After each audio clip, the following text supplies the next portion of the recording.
Hi all, welcome to my channel, welcome to my world, to the world of Wayne, and we are now doing another episode of building the C-3PO project, and this time we're going to need this Dremel because we're going to be drilling loads of holes. Okay, look, I've got a new chair, finally, because the other one sort of like collapsed on me and I was going all over the place, so there's no way I can work without a chair. But what we're going to be doing in this issue, we're going to be cutting holes in this one, and I'll end up painting the front body, probably the back body and the arms, not the legs, because that's going to be another issue. First thing we need to do is, as you can see on this camera here, we've got this bit of plastic here, which is obviously in the moulding process, but it looks a bit silly, and I need to get that to look something like that. Here's one I made earlier. So that's what I'm trying to get this to. As a matter of fact, this just comes apart. I just attached it so we can see what it looks like. So it's a lot easier when we're doing it just on that section there. That's what we want for that one. But before we do that, I want to address the battery issue. Now, the battery I'm going to have in this bit here, obviously behind here, and I've already marked it out in there. All I need to do is cut a little hole where I put that there for the switch. Then I've got the battery pack here. I'm just going to be gluing the battery pack in just like that. So it's in there. I'll be able to operate the switch from this side here. The switch is going to be on this panel here. If I need to change the batteries, with this glued in, obviously all I have to do is take this screw out and change the batteries, no problems. So it's a quite easy fix. But I think the first thing we're going to do is I'm going to get this little hole. I've already put a template on there and get that drilled out. Okay, the first bit I'm going to use in the, I call it a Dremel, it's just a rotary tool basically, is this one here. It looks like a drill, but not only is it a drill, it enables you to cut around as well. When you actually do this, this needs a different adapter on actually, so I'm just going to take this adapter out, take the old one out and put a new one in, because I've got a bigger adapter in there at the moment, so I can put that to one side and put the smaller one in. Now when you use this, obviously you're going to be cutting into plastic, so you don't want, oops, get that in, you don't want the Dremel, or whatever you want to call it, to be going round too fast. If it's going round too fast, you're going to melt the plastic. So at the moment I've got settings here 1, 2, 3, all the way up to 6. I'm going to keep it about 2 for now, and then we'll see how that looks when I'm trying to cut in. Now, as you can see, when I turn it on, this is going to make some noise.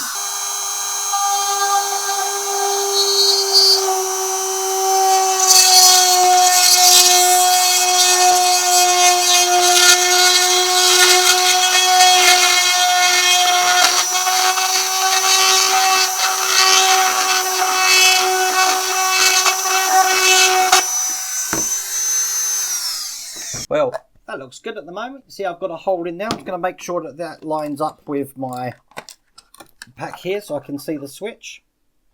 There we go, and that looks perfect. So now obviously I need to just tidy up that hole. So to do that, you really don't want to be using a Dremel for that sort of thing. You're going to need one of these, which this is just like one of these pen screwdrivers where the screwdrivers are in there. Instead of screwdrivers, oh, I've got files.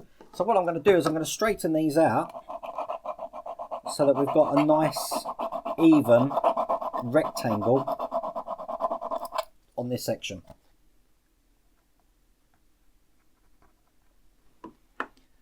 So I'll put plenty of glue in there.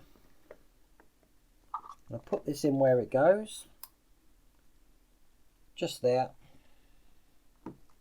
And as you can see, that eventually when it's held, I'm going to hold it there like that, is going to be held in so that we've got the switch on the other side here. What I might do is, you can see that I've got a little bit of a gap underneath there. I might put a little bit of filler in there, so when I paint it, that isn't showing. So that was quite easy, wasn't it? Now I know that the speed's really good and it's not really melting too much, the plastic. I'm going to get to work now on doing this bit. This is going to take a lot longer, so again, probably going to have a little montage of this while I do this. You don't want to hear the loud noise. Perhaps I should be wearing ear defenders for that, but let's see how this goes.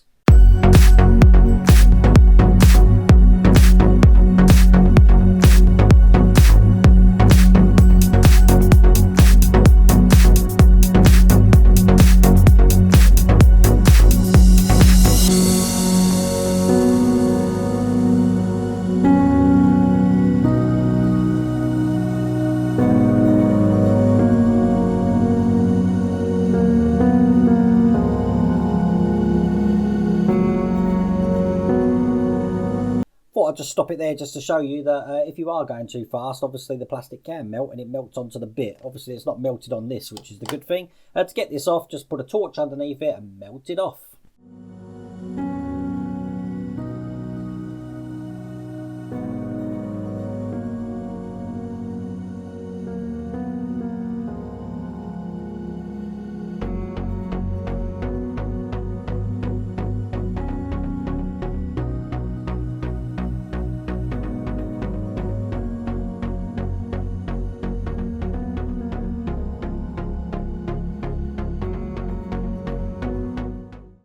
So as you can see, there's a rough cut done, both sides there, but obviously it's full of little bits and excesses. Obviously you don't want to go too close. To get it close, you need something a little bit more detailed. So for that, I use one of these little bits.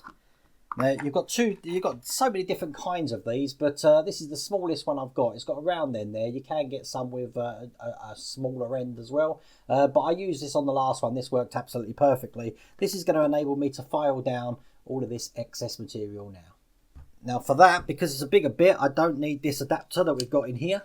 So I can take this off, put this bigger adapter in, put it back together, and then we can start with the sanding.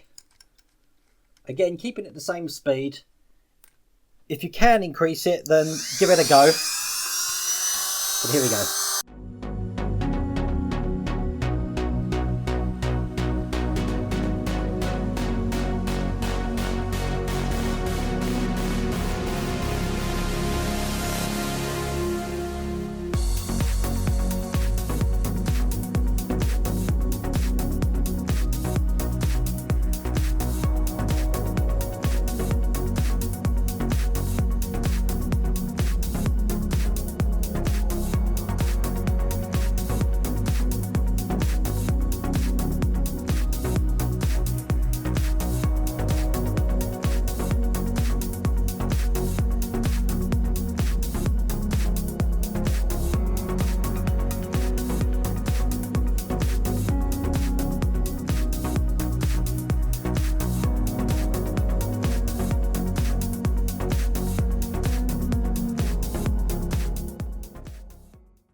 Okay, so we've got to the point now where I'm going to be painting the arms and I'm going to be painting the bodies. So we're going to get on that now. Yes, I'm not using a primer. It works fine without the primer, trust me people. The only time it's not going to work fine without the primer is the hands, because they're made of rubber. But I've already checked all these, they work fine, and as you see the headpiece here is still looking absolutely perfectly.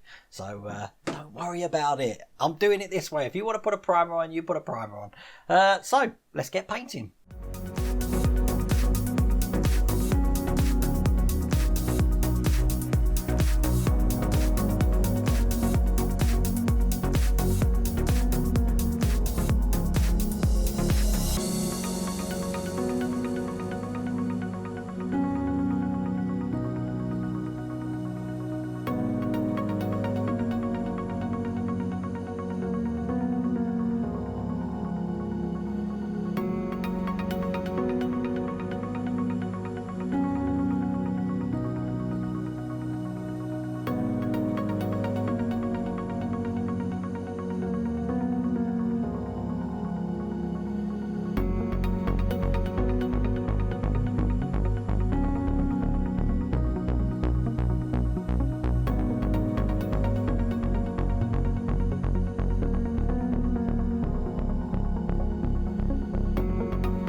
Okay, the hardest bit about this now is waiting for the paint to dry. Now, it can be touch dry in about 24 hours, but I recommend leaving it for 72 hours. This paint has got a little bit of an oil base on it, just like my Millennium Falcon had when I painted that.